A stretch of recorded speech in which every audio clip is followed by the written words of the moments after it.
Hello, this is the UzReport World, airing the interview with Mark Edward Reese, who has professionally translated the Uzbek masterpiece Utgan Kunlar into English. Hello, Mr. Reese. Welcome back to Uzbekistan.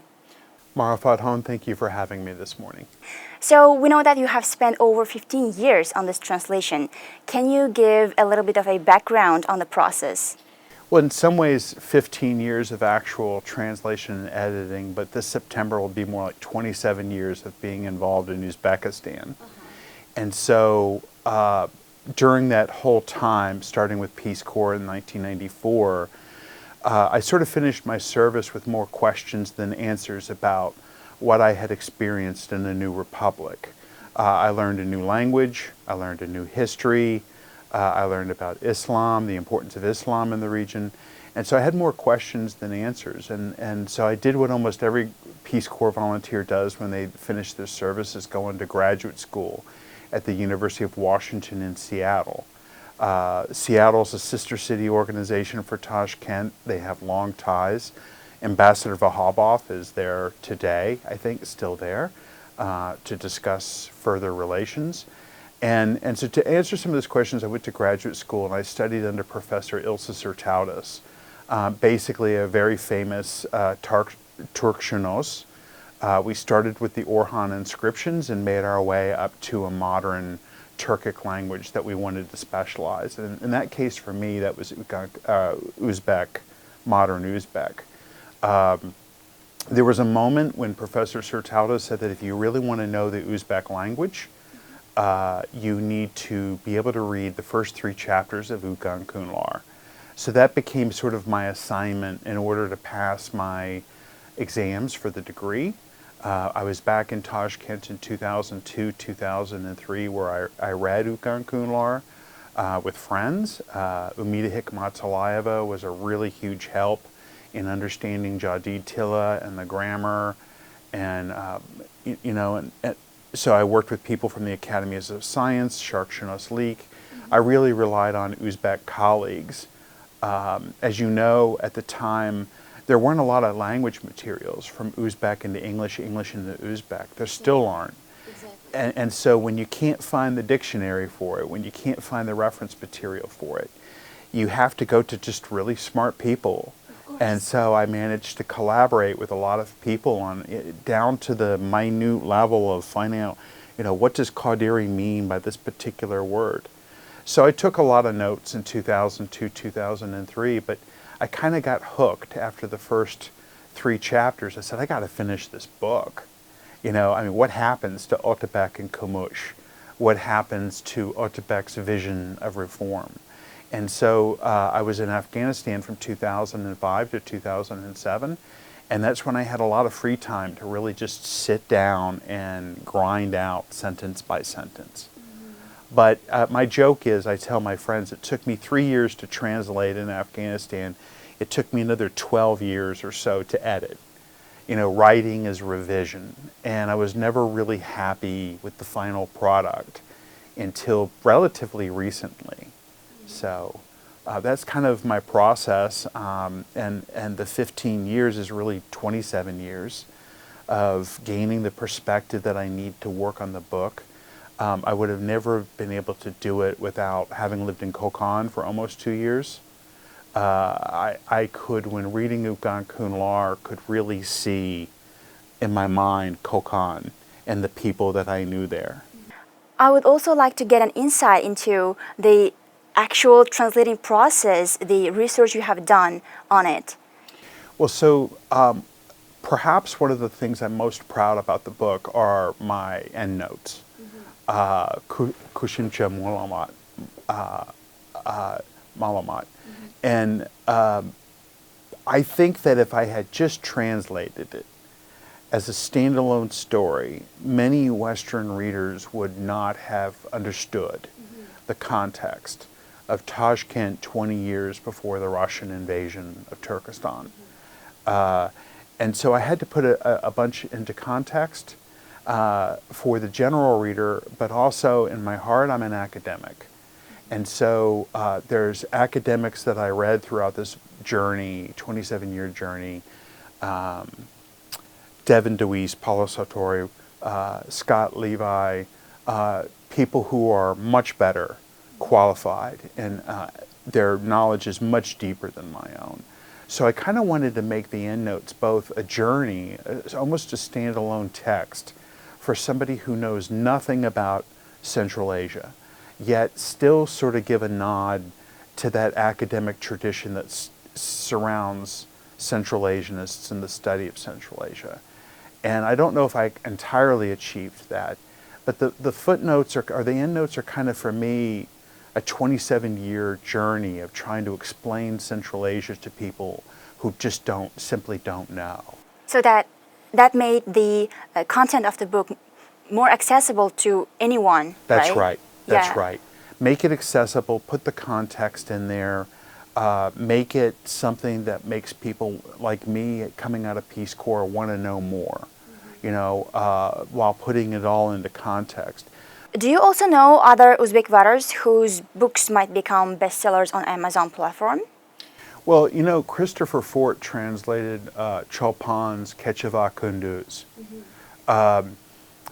The word bestseller is tricky. A bestseller on Amazon is different than a bestseller with the New York Times or the Wall Street Journal. That's a very complicated publishing industry. Big publishing companies battle for the bestseller title, right? And so it's not a shortage of good Uzbek writers that's the problem. The problem is the creation of a system that supports the translation of their work. And advertising, marketing, is a massive entry into the publishing industry as a whole, is very competitive, right? And so it's not that there's no talent among Uzbek writers. There's tons of talent. They need to be translated. They need to be translated well. And they need the support of primarily Uzbek businessmen, Uzbek philanthropists, to try to push forward this literature, because they're competing against Russian literature, Ukrainian literature, Swahili literature, Tagalog, different languages from around the world that is all being translated into English. And those, so it's no surprise, for example, that the Republic of Turkey spends $9 billion a year to further cultural activities. And in my opinion, it's paid off. You can't turn on Netflix now in the West without seeing a Turkish film or a Turkish series. They've invested in that. So Uzbekistan kind of needs to do the same thing, whether it's not necessarily through the government, but Uzbek businessmen who care about Uzbek literature, forming a publishing interest in the West that can further the dissemination of Uzbek literature. We know that you have recently been inducted as the member of Uzbek Union of Writers. Can you give an objective opinion on their activities?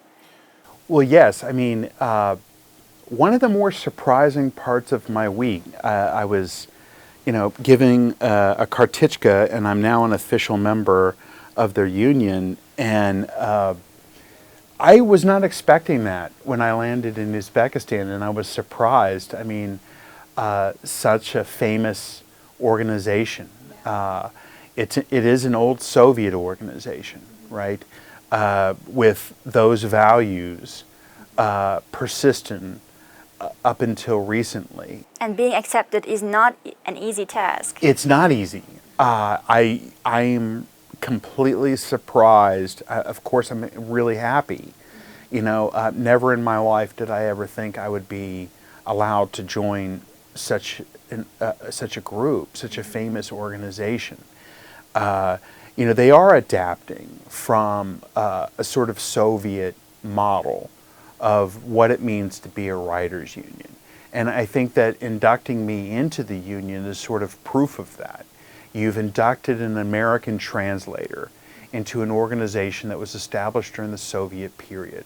It's the organization that rehabilitated Abdullah Qodiriy in the 1950s. The symbolism is not lost on me. you know, and the fact that they've inducted an American translator and writer into the organization shows that they're rethinking their purpose in the world in terms of collaboration, where before they were a closed society. So they are becoming an open... They're becoming an open organization. They've allowed me to join. And my next question is, what do you think can be done to organize a massive translation campaign of Uzbek literature and promote it abroad?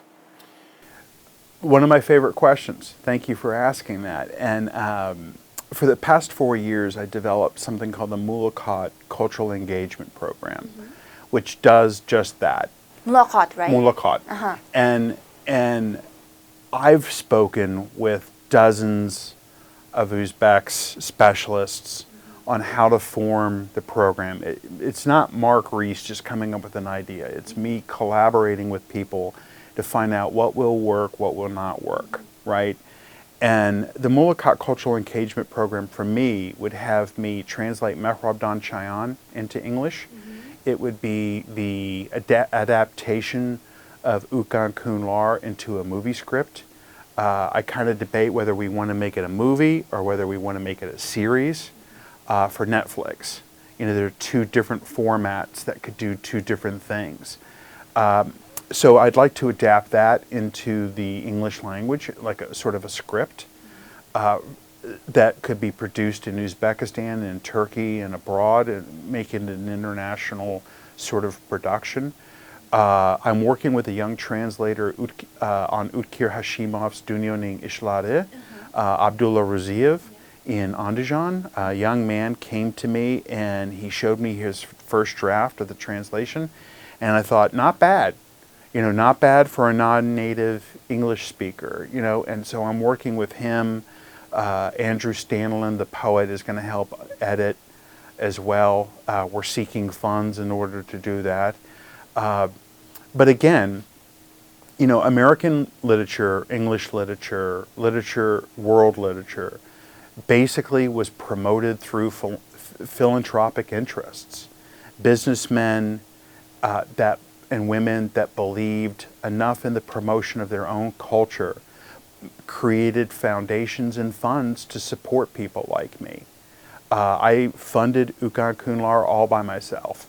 If it was not for two Uzbek businessmen stepping in at the very end, it would not have been as beautiful as it is today, to which I'm extremely grateful to them. You know, we need more people like that, that care, that say, it doesn't have to be the Uzbek government. You know, the Uzbek government should make it easy for people to translate, right? Should facilitate collaborations like in the Writers Union. Maybe some funds, but you really need Uzbek businessmen who've done quite well around the world stepping forward and saying, this is important to us. And we're going to support the Abdullah Qodiriys of the world. Not just the Mark Reeses, but the Abdullah Qodiriys of the world. Like a few thousand of them, right? We have something in the United States, you know, NEA grants, National Endowment for the Arts grants, that are about $50,000, which is not enough to live on, but it gives you enough funds to concentrate on your work. There are some strings attached. There are some standards that you have to fulfill. But at the end of the day, we make it easy for people to create. Not just poets, not just writers, but visual artists, musicians. That is when you will see a greater awareness of Uzbek language, literature, and culture. Because as a foreigner, when I walk into Tashkent or any other country, the thing, as a guy who's interested in culture and these sorts of questions, I try to figure out what's important to people when I'm entering a country. What story does your country tell to a visitor? How do you narrate?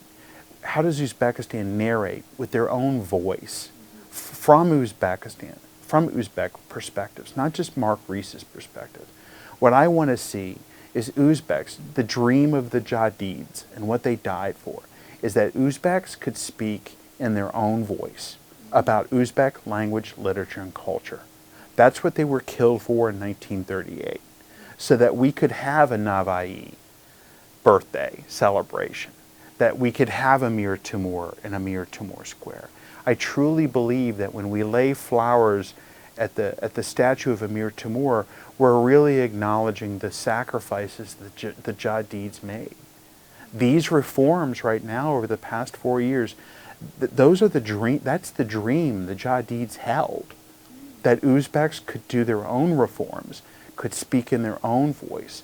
But you're going to need, to a degree, the Uzbek government, but we can't say it's those folks over in Musta Khalik Maidana's responsibility all the time.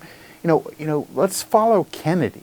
Not ask what your country can do for you, but what you can do for your country.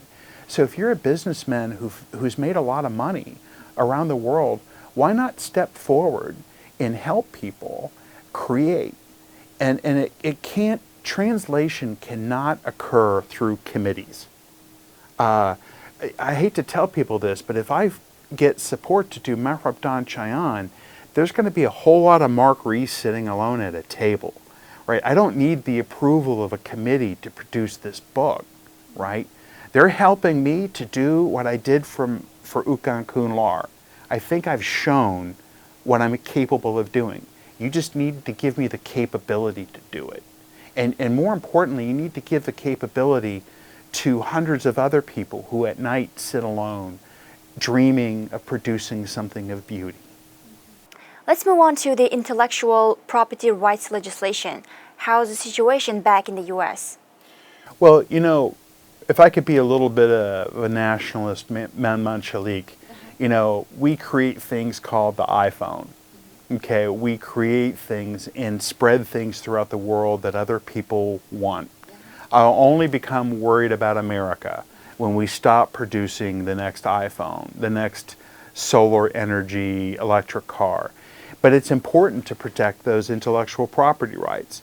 It's for people that did not create it to steal it. Uzbekistan's going a long way towards protecting international property rights. In terms of publishing, in the past, it's always been samizdat style of publication. There was very little awareness of the idea that intellectual property is property of the person who created it. One of my great sources of pride is getting permission from the Qodiriy family to translate Ukan Kunlar. That was a sticking point for me. If I don't get permission from Amir Qodiriy, the grandson of Abdullah Qodiriy, I'm done. I just can't do it without his permission. And so it's changing here. I've known many plagiarists, in the United States and in Uzbekistan.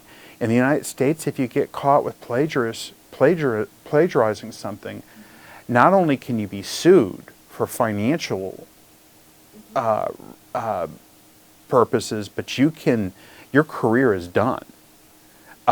You're done as an academic, as a writer, if you plagiarize someone's work. I'd like to see that here.